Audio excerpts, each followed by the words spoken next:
ગરબે ઘૂમતી ગોપીઓની છેડતી ન કરતા નહીતર જેલની હવા ખાવી પડશે, એક સંપલાન તૈયાર।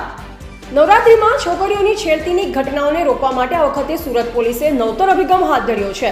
નવરાત્રી દરમિયાન છોકરીઓની છેડતીની ઘટના રોકવા માટે મહિલા પોલીસની ટીમ ટ્રેડિશનલ વસ્ત્રમાં ગરબા સ્થળો પર તૈનાત રહેશે, એટલે કે તેમને જોઈને કોઈને પણ એ વાતનો ખ્યાલ નહીં આવે કે તે મહિલા પોલીસ છે। આ રીતે તેઓ વધુ સારી રીતે છેડતી કરનારાઓને પકડી પઠવી પાઠ ભણાવી શકશે। નવરાત્રીમાં મહિલાઓની સુરક્ષા માટે સુરત પોલીસે અગાઉથી જ ખાસ સંદેશ આપ્યો છે, જેના પર કરીએ નજર। સુરત પોલીસનો ખાસ સંદેશ, તમે જ્યાં ગરબા રમવા જવાનું હોય તેનું એડ્રેસ અને જેમની સાથે ગરબા રમવા જવાના હો તે સાથીદારો મિત્રના મોબાઈલ નંબર તમારા પરિવારજન આપી ગરબા રમવા જજો।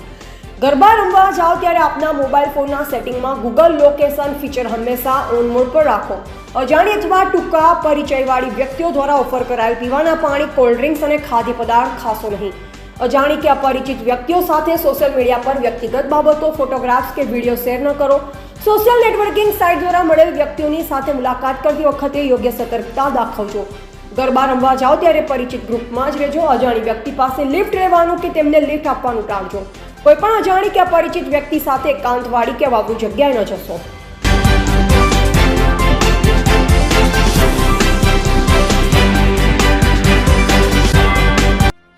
નવરાત્રી આવી રહી છે, તે પ્રકારે મહિલા સંરક્ષણ લઈને સિટી દ્વારા આપણે કામગીરી કરવામાં સુરત સિટીમાં સીપી સાહેબની સૂચના અને માર્ગદર્શન હેઠળ દરેક પોલીસ સ્ટેશનમાં સી ટીમ કાર્યરત છે।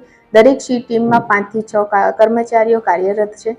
આ સી ટીમ આ વખતે નવરાત્રિમાં ટ્રેડિશનલ ડ્રેસ સાથે ગરબામાં રમશે અને અસામાજિક તત્વો જે કદાચ કંઈક માનસિકતા ધરાવતા હોય, કોઈ દીકરીને કે કોઈ મહિલાને છેડતી કરવાની માનસિકતા ધરાવતા હોય તો તેમની પર દેખરેખ રાખશે અને જો એવા કોઈ તત્વો જણાઈ આવશે તો તેઓની વિરુદ્ધમાં કાયદેસરની કાર્યવાહી કરશે।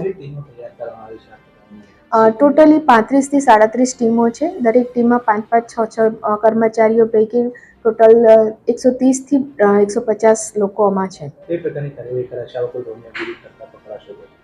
જે પણ અસામાજિક તત્વો છે અથવા છેડતી કરવાની અથવા તેવી પેરવીમાં હશે તેવા લોકોને ઉપર દેખરેખ રાખશે ને આ સી ટીમ બધી જગ્યાએ દરેક ગરબા જ્યાં ગરબા રમાય છે એ ડોમ હશે કે પાર્ટી પ્લોટ હશે કે કમર્શિયલ ગરબા હશે કે શેરી ગરબા, બધી જગ્યાએ ગરબા પણ રમશે ને ત્યાં પેટ્રોલિંગ પણ ફરશે અને મહિલાઓની વચ્ચે ટ્રેડિશનલ કપડામાં ફરીને આવા તત્વોની પર નજર રાખશે।